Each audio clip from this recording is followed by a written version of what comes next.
Hello friends, myself Mohit Rao. Welcome to my YouTube channel AIMS Nursing Notes.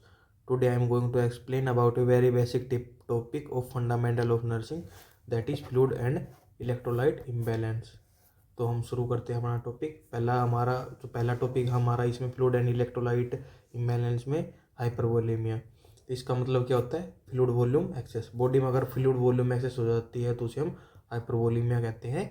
Hypervolaemia के causes क्या क्या होते हैं? पहला कोज है हमारा एक्सेस इंटेक, या तो कोई भी पर्सन इंटेक ही ज़्यादा कर रहा है, या फिर दूसरा कोज है हमारा लेस आउटपुट, या फिर वो आउटपुट कम निकल रहा है उस पर्सन में, तो हाइपरवोलेमिया का केस हो जाएगा।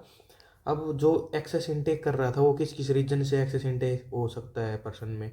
एक तो पहला है ओरल इंटेक, या कोई पर्सन है वो ओरली ही इंटेक ज़्यादा कर रहा हो, या फिर एडमिनिस्ट्रेशन ऑफ आई फ्लूइड, या फिर आई फ्लूइड का एडमिनिस्ट्रेशन ज़्यादा हुआ हो पर्सन में। उसके बाद है वॉल्यूम एक्सपेंडर, जैसे कोलोइड, या फिर किसी पर्सन में या फिर पेशेंट में वॉल्यूम एक्सपेंडर का यूज़ गया हो, जैसे कोलोइड्स, जो कि वॉल्यूम एक्सपेंडर होते हैं, जिसकी वजह से हाइपरवोलेमिया होने के चांसेस बहुत ज़्यादा बढ़ जाते हैं। या फिर ब्लड ट्रांसफ्यूजन हुआ हो किसी में, इससे मोस्टली मैसिव ब्लड ट्रांसफ्यूजन की वजह से बॉडी में हाइपरवोलेमिया हो जाता है। और जो सेकंड कोज था हमारा लेस आउटपुट, उसके क्या क्या रीजन हो सकते हैं लेस आउटपुट के? पहला है रीनल फेलियर। रीनल फेलियर में क्या क्या आएगा? AKI मतलब एक्यूट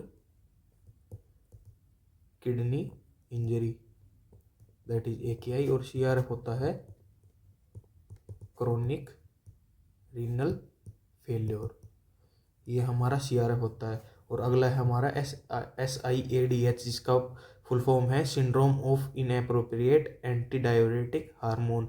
ये होने की वजह से भी लेस आउटपुट होने लग जाता है, जिसकी वजह से बॉडी में हाइपरवोलेमिया की कंडीशन हो जाती है। अदर डिजीज क्या क्या है, मतलब अदर कोज क्या क्या है, और अदर रीजन क्या क्या है पेशेंट में या फिर पर्सन में हाइपरवोलेमिया होने के, जिससे चांसेस हो जाते हैं? कंजेस्टिव हार्ट फेलियर, हाइपरनाइट्रीमिया, हाइपर अल्ब्यूमिनिया, या फिर कुशिंग सिंड्रोम। इसमें भी पेशेंट में हाइपरवोलेमिया हो जाता है। कुशिंग सिंड्रोम में साल्ट, शुगर, सेक्स हार्मोन तीनों ही बढ़ जाते हैं। हाइपरनाइट्रीमिया में इंक्रीज सोडियम लेवल, इसमें अल्ब्यूमिन अल्ब्यूमिन इंक्रीज, और CHF में रिटेन फ्लूइड, इसमें फ्लूइड रिटेन होने लग जाता है, जिसकी वजह से हाइपरवोलेमिया हो जाता है। इसके क्लिनिकल मैनिफेस्टेशंस क्या क्या है, मतलब क्लिनिकल सिम्टम्स क्या क्या है हाइपरवोलेमिया के? पेशेंट में पल्स इंक्रीज हो जाएगी, BP इंक्रीज हो जाएगा, रेस्पिरेशन रेट इंक्रीज हो जाएगा, क्रैकल साउंड्स प्रेजेंट होगी लंग्स में, बाउंडिंग पल्स जिसकी 4 ग्रेडिंग होती है, जुगुलर वेल डिस्टेंशन और एडेमा। ये हमारे क्लिनिकल सिम्टम्स हो गए। जैसे हिपेटोमेगली, स्प्लीनोमेगली। हिपेटोमेगली मतलब enlargement of the liver, splenomegaly is the enlargement of the spleen, weight increase हो जाएगा, शॉर्टनेस ऑफ ब्रीथ रहेगी, डिफिकल्टी इन ब्रीदिंग और डिक्रीज यूरिन आउटपुट। इसको हम कैसे डायग्नोस कर सकते हैं?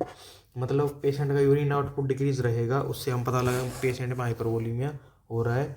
वेट इंक्रीज होता चला जाएगा, स्किन ट्रिगर हाइड्रेटेड रहेगी, एसाइटिस होने लग जाएगा, मतलब पेरिटोनियल फ्लूइड में, पेरिटोनियल कैविटी में फ्लूइड भरना स्टार्ट हो जाएगा। यूरिन की स्पेसिफिक ग्रेविटी है वो डिक्रीज हो जाएगी, ब्लड यूरिया नाइट्रोजन का लेवल है वो डिक्रीज हो जाएगा, osmolarity of the blood is decreases, and haematocrit की वैल्यू भी डिक्रीज हो जाएगी। ये हमारा डायग्नोस्टिक का पार्ट हो गया। उसके बाद ट्रीटमेंट क्या है हाइपरवोलेमिया का? जो नर्सिंग केयर है वो है लेस इंटेक ऑफ फ्लूइड, मतलब पर्सन को हम लेस इंटेक करवाएंगे फ्लूइड का। इनपुट आउटपुट चार्टिंग करेंगे, वेट मॉनिटरिंग करेंगे लग कंटिन्यूस, IV फ्लूइड स्टॉप या फिर डिक्रीज करेंगे, आई फ्लूइड को या तो स्टॉप करेंगे या फिर डिक्रीज करेंगे, और बार बार में पोजीशन चेंज करेंगे पेशेंट की। जो मेडिकल ट्रीटमेंट है उसका पार्ट क्या कौन सा है? जैसे पेशेंट को हम डायूरेटिक देंगे, डायूरेटिक में लूप डायूरेटिक, जिसका एग्जांपल है फ्रोसामाइड, जिसको हम मेनली लेसिक नाम से जानते हैं, या फिर ऑस्मोटिक डायूरेटिक का यूज़ करेंगे। It increase urine output and no change in electrolyte, मतलब जो ऑस्मोटिक डायूरेटिक है ना, मैनिटोल जिसका एग्जांपल है, वो ओनली यूरिन आउटपुट को ही इंक्रीज करता है, इलेक्ट्रोलाइट में कोई भी चेंज नहीं करता। लेकिन पोटेशियम है, ये फुरोसामाइड है, ये पोटेशियम को डिक्रीज कर देता है, इसलिए मैनिटोल का हम ज़्यादा यूज़ करते हैं। या फिर थियाजाइड डायरेटिक्स, जिसका एग्जांपल है क्लोरथाइजाइड, इसके कॉम्प्लिकेशन है कि कैल्शियम लेवल को इंक्रीज कर देता है। उसके बाद है अगला हमारा फ्लूइड का डिसऑर्डर, जो कि है हाइपोवोलेमिया। हाइपोवोलेमिया क्या होता है? फ्लूइड वॉल्यूम डेफिसिट, जिसमें फ्लूइड वॉल्यूम की डेफिशिएंसी हो जाती है। Unable to take fluid adequate, मतलब अगर कोई पर्सन फ्लूइड को एडिक्वेट अमाउंट में नहीं लेगा तो उसमें हाइपोवोलेमिया की कंडीशन अराइज हो जाएगी। इसके कोजिज को क्या क्या है? कोज है एक तो लेस इनटेक, भाई पर्सन ने इनटेक ही लेस किया हो। इंक्रीज यूरिन आउटपुट, भाई यूरिन आउटपुट बढ़ रहा हो पेशेंट का। इंक्रीज वॉल्यूम आउटपुट, मतलब वॉल्यूम आउटपुट को यूरिन लगा लो, या फिर कोई भी बॉडी फ्लूइड अगर ज़्यादा आउटपुट हो रही है तो हाइपोवोलेमिया का केस हो जाएगा। एक्सेसिव डायरिया केस में भी हाइपोवोलेमिया, या फिर एक्सेसिव प्रोलॉन्ग वोमिटिंग बन के केस में, डायबिटिक इंसिपिडस के केस में, फीवर मतलब हाई फीवर के केस में, हेमरेज कोई मैसिव हेमरेज हुआ उसके केस में, कीटोएसिडोसिस के केस में, और and stage renal failure case में, जिसमें हाइपरटोनिक हाइपोवोलेमिक वॉल्यूम डेफिशिएंट हो जाती है, या फिर कोई एक्सेसिव स्वेटिंग हो रही हो पर्सन को, तो भी हाइपोवोलेमिया का केस हो जाएगा। इसके क्लिनिकल मैनिफेस्टेशंस क्या क्या हैं?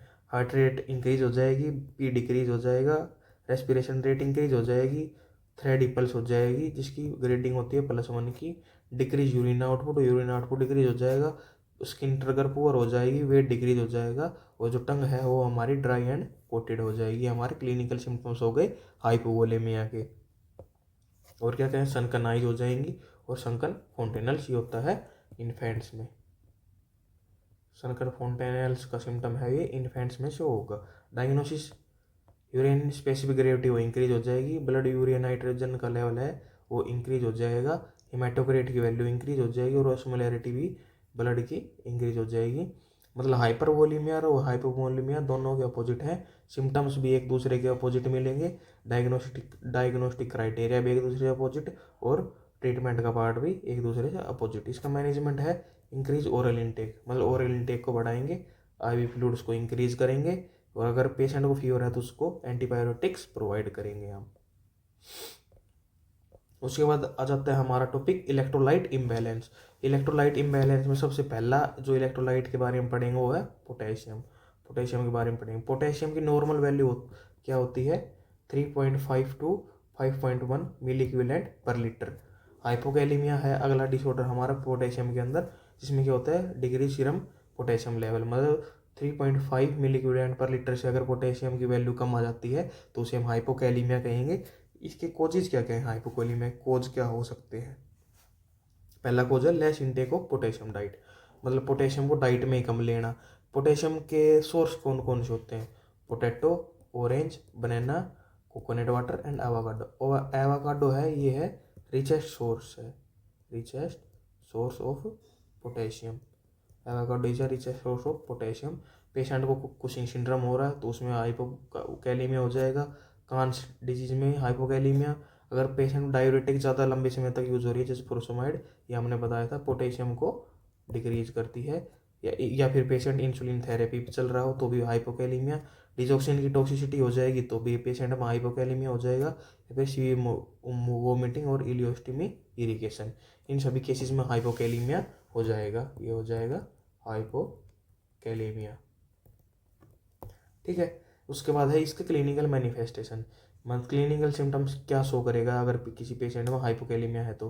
पहले है कार्डियक के सिम्टम, जिसमें डिसअरेथमिया शो करेगा पेशेंट। जीआई सिम्टम्स में नोजिया, वोमिटिंग एंड एनोरेक्सिया हो जाएगा पेशेंट को। रीनल सिम्टम्स भी शो करेगा अगर किसी पेशेंट में पोटेशियम की डेफिशिएंसी है तो। ईसीजी में क्या क्या चेंज आते हैं हाइपोकैलिमिया केस में? पहला आता है यू वेव प्रोमिनेंट, मतलब ईसीजी में जो यू वेव होती है वो प्रोमिनेंट हो जाएगी, यू वेव दिखने लग जाएगी।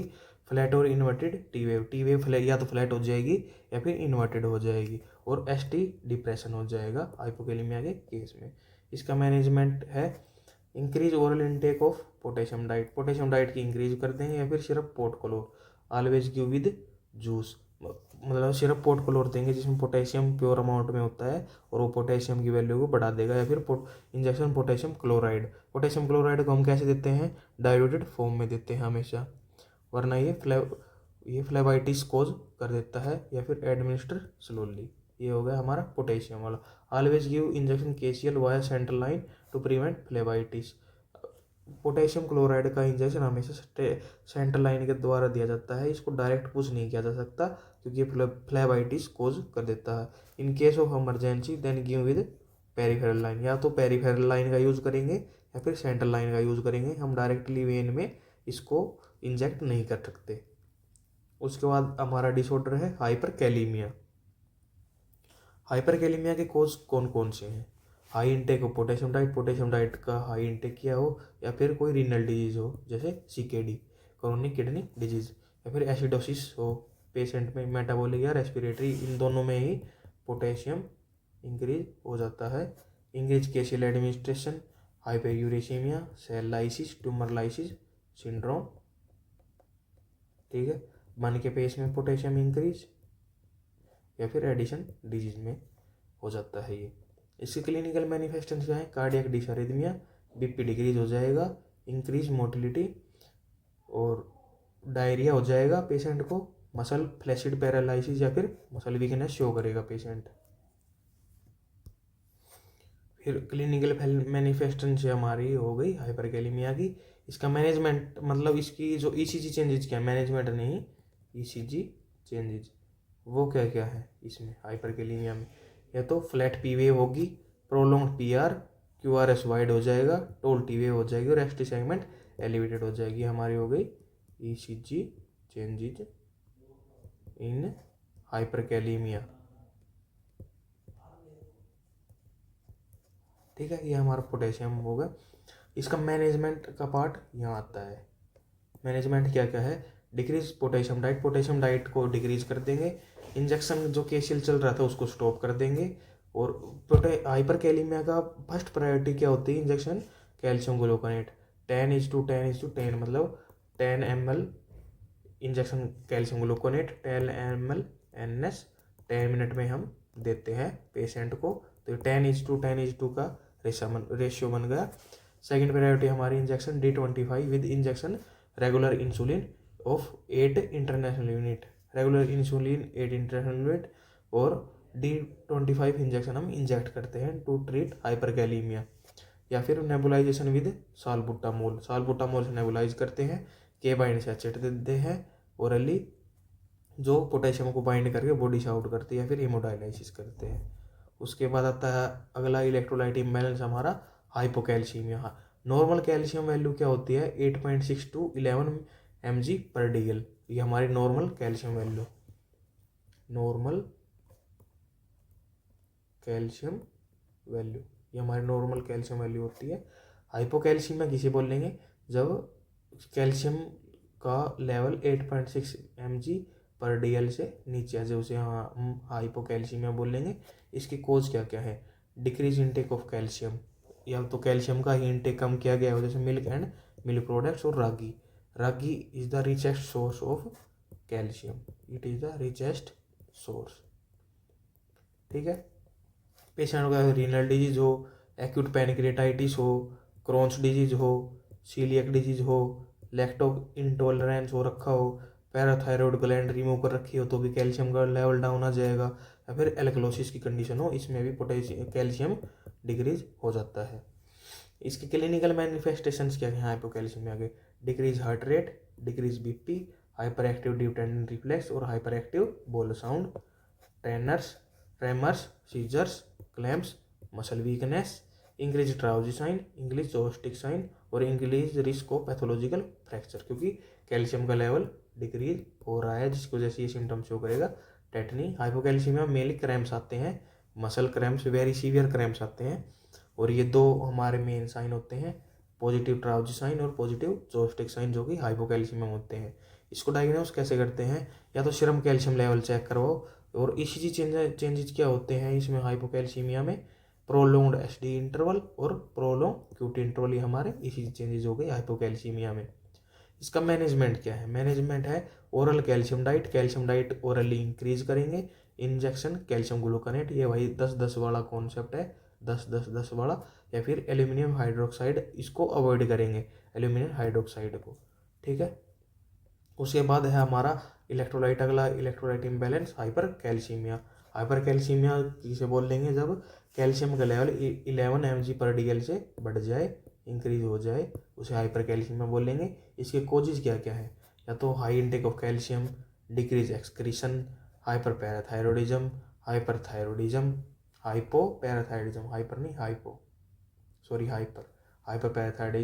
और हाइपोथायरॉयडिज्म। ठीक है, increase intake of thiazide diuretics, increase intake of vitamin D3, prolong bedridden हो कोई पेशेंट को कोई मलिग्नेंसी हो, increase calcium due to calcium tablet, या फिर कैल्शियम की टैबलेट की वजह से पेशेंट का कैल्शियम का लेवल इंक्रीज हुआ हो बॉडी में। इसके क्लिनिकल मैनिफेस्टेशंस क्या क्या है? पहला है टैकीकार्डिया, जिसको कहते हैं increase heart rate, increase BP, muscle weakness show करेगा patient, absent deep tendon reflex वो अब्सेंट मिलेंगे, गैस्ट्रिक मोटिलिटी डिक्रीज हो जाएगी, और पेशेंट को कॉन्स्टिपेशन हो जाएगी ड्यू टू हाइपर कैल्सीमिया। इसकी ईसीजी चेंजेस क्या क्या है हाइपर कैल्सीमिया के? ये है शॉर्ट एसटी इंटरवल या फिर वाइडन टी वेव, ये इसकी इसी चेंजेस है। मैनेजमेंट क्या है इसका? डिक्रीज कैल्शियम डाइट, या तो कैल्शियम की डाइट को डिक्रीज कर देंगे, मैग्नीशियम सल्फेट देंगे, या फिर कैल्सिटोनिन जो हार्मोन होता है उसका इंजेक्शन देंगे, क्योंकि कैल्शियम को तोड़ता है ये डिक्रीज कैल्शियम लेवल, इसलिए हम कैल्सिटोनिन देंगे, या फिर एस्पिरिन देंगे, या फिर NSAIDs देंगे। ये हमारा कैल्शियम का टॉपिक खत्म हुआ। अब है हमारा हाइपोनाइट्रीमिया। हाइपोनाइट्रीमिया है सोडियम से रिलेटेड। सोडियम का नॉर्मल लेवल होता है 135 to 145 milliequivalent per litre, ये हमारा नॉर्मल लेवल होता है। हाइपोनाइट्रीमिया किसे कहेंगे? जब लेवल 135 मिली इक्विवेलेंट पर लीटर से कम आ जाएगा उसे हाइपोनाइट्रीमिया कहेंगे। उसके कोजेज क्या क्या है हाइपोनाइट्रीमिया के? हाइपोनाइट्रीमिया के हमारे कोज हैं decrease intake of sodium diet, मतलब सोडियम डाइट का ही इनटेक कम किया हो। सोडियम डाइट किस किस चीज़ में, किस डाइट में सोडियम की अमाउंट होती है? सॉल्ट, जो हम घर में सॉल्ट यूज़ करते हैं उसमें सोडियम की अमाउंट होती है, फिर फूड्स में सोडियम होता है प्रॉपर अमाउंट में, या फिर wafers, chips, pickle and soya sauce and preservatives, इन सभी में सोडियम की अमाउंट होती है। या फिर हाइपोनाइट्रीमिया का अदर कोज क्या है? डाइफोरेसिस, पेशेंट को डाइफोरेसिस हो रहा हो, इंक्रीज एक्सक्रेशन ज़्यादा हुआ हो, vomiting, diarrhoea, fresh water drowning से भी हाइपोनाइट्रीमिया हो जाता है, क्रोनिक हार्ट फेलियर मतलब कंजेस्टिव हार्ट फेलियर, और SIADS syndrome of inappropriate anti diuretic hormone, या फिर एल्डोस्टेरोन का लेवल डिक्रीज हो जाए तो भी हाइपोनाइट्रीमिया हो जाएगा, मतलब डिक्रीज सोडियम लेवल। ठीक है, उसके बाद इसके क्लिनिकल मैनिफेस्टेशंस क्या क्या हैं हाइपोनाइट्रीमिया के? पल्स नॉर्मल, बीपी नॉर्मल या फिर डिक्रीज रहेगा, पेशेंट को हेडेक रहेगा, कन्फ्यूजन रहेगा, सीजर्स रहेंगे, कोमा, मसल वीकनेस, या फिर diminished deep tendon reflex. Mainly इसमें सोडियम की वजह से नर्वस सिस्टम के हमारे सिम्टम्स आते हैं due to low value of sodium in the body, हमारे नर्वस सिस्टम के सिम्टम्स प्रेजेंट होते हैं। डायग्नोसिस हम कैसे करते हैं? सीरम सोडियम लेवल को असेस करके, मतलब सोडियम के सीरम लेवल को हम असेस करेंगे, तो उसके बाद हम डिसाइड करेंगे पेशेंट को क्या प्रॉब्लम है। Management increase intake of diet में सोडियम का इंक्रीज करेंगे। Injection NaCl that is 0.9%, injection sodium chloride 3%, monitor closely. जब हम 3% ऑफ सोडियम क्लोराइड देंगे उसको क्लोजली मॉनिटर करेंगे, क्योंकि हाइपरनाइट्रीमिया होने के चांसेस बहुत ज़्यादा बढ़ जाते हैं। अब अगला इलेक्ट्रोलाइट पे इम्बैलेंस हमारा हाइपरनाइट्रीमिया। हाइपरनाइट्रीमिया किसे बोलेंगे? सोडियम का serum sodium level is increase than 145 milliequivalent per litre से ऊपर बढ़ जाएगा, तो उस केस में हम उसे हाइपरनाइट्रीमिया बोल लेंगे। उसकी हाइपरनाइट्रीमिया कोजेज क्या क्या है? अब जैसे increase intake of sodium diet का डाइट में इंक्रीज हो जाना, सी वाटर में ड्राउनिंग हो रहा है, मतलब डूब रहा हो कोई पेशेंट, एडमिनिस्ट्रेट हो इंजेक्शन NH3 मतलब नॉर्मल सलाइन 3% का यूज़ किया गया हो, पेशेंट रीनल फेलियर हो, कुशिंग सिंड्रोम का पेशेंट हो, हाइपर एल्डोस्टेरोन का पेशेंट हो, या फिर पेशेंट कोर्टिकोस्टेरॉइड थेरेपी पे चल रहा हो, तो उसमें हाइपरनाइट्रीमिया हो जाएगा। इसके क्लिनिकल मैनिफेस्टेशंस क्या है? Increase heart rate, tachycardia, BP increase हो जाएगा, hypertension, altered cerebral function, lethargy, stupor, coma, excessive thirst, dryness of mucous membrane. ये हमारे क्लिनिकल मैनिफेस्टेशंस हो गए हाइपरनेट्रीमिया के, मतलब इंक्रीज सोडियम लेवल।